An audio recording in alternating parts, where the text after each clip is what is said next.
vamos a analizar lo siguiente. Acá tenemos una caldera que va a generar el vapor.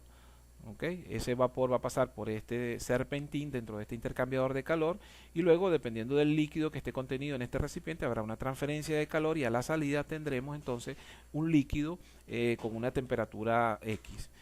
Fíjense que acá estamos en la condición inicial, estamos partiendo de que la temperatura está a 27 grados centígrados. Es una temperatura ambiente, un punto de referencia, no es 0 grados centígrados, no tendría lógica. Entonces aquí, antes de iniciar el proceso, debemos asignarle un valor al switch de alarma. En este caso, el TSH es un switch de alta temperatura que nos va a permitir determinar en qué punto yo quiero que por protección se detenga la caldera en caso de que hubiese un incremento excesivo en la temperatura dentro del recipiente o el vapor esté calentando muy por encima de lo deseado la variable a controlar. Voy a colocar para efectos de la simulación, vamos a colocar por ejemplo 60 grados centígrados.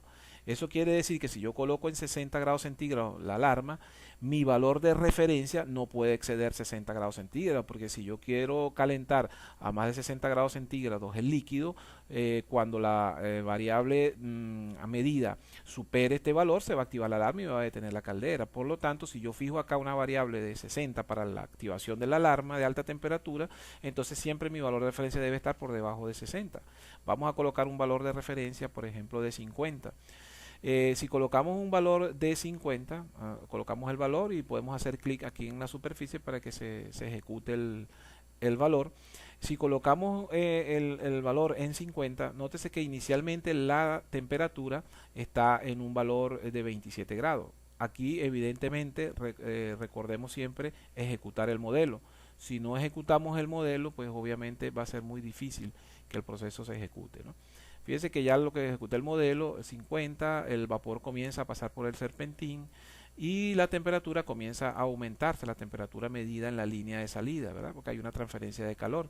Cuando llegue a 50 grados centígrados, entonces el proceso de incremento de la temperatura se detiene. Aquí debemos abrir la válvula F2 y F3 para que haya desplazamiento del líquido tanto en la entrada como de la salida. ¿Ok?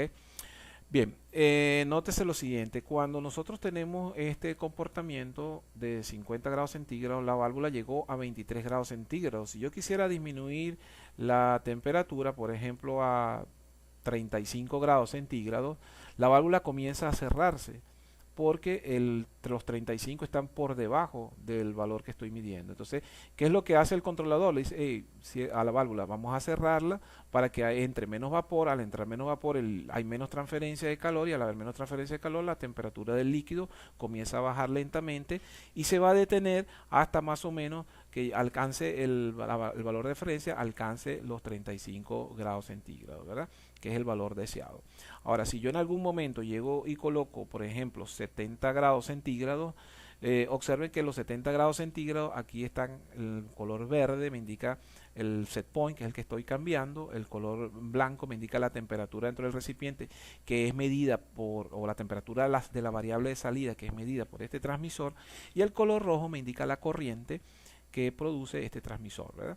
Nótese que aquí la temperatura va subiendo progresivamente, pero cuando supera los 60 grados centígrados, esta alarma se activa y al activarse esa alarma es un indicador, una advertencia de que la condición del proceso está en condición crítica. Por lo tanto, a través de este controlador se detiene la caldera. Al detenerse la caldera, el vapor, comienza a dejar de fluir a través del serpentín, no hay transferencia de calor. ¿Y qué va a suceder entonces con el líquido? Bueno, el líquido dentro del recipiente va a comenzar a enfriarse, producto de qué, de que al transcurrir el tiempo sin haber transferencia de calor, pues el líquido va a ir saliendo cada vez con menos temperatura, ¿verdad? En este caso sería la condición crítica en la cual se activó la alarma, ya que la temperatura superó el valor que yo fijé aquí en la alarma. Y luego, si vamos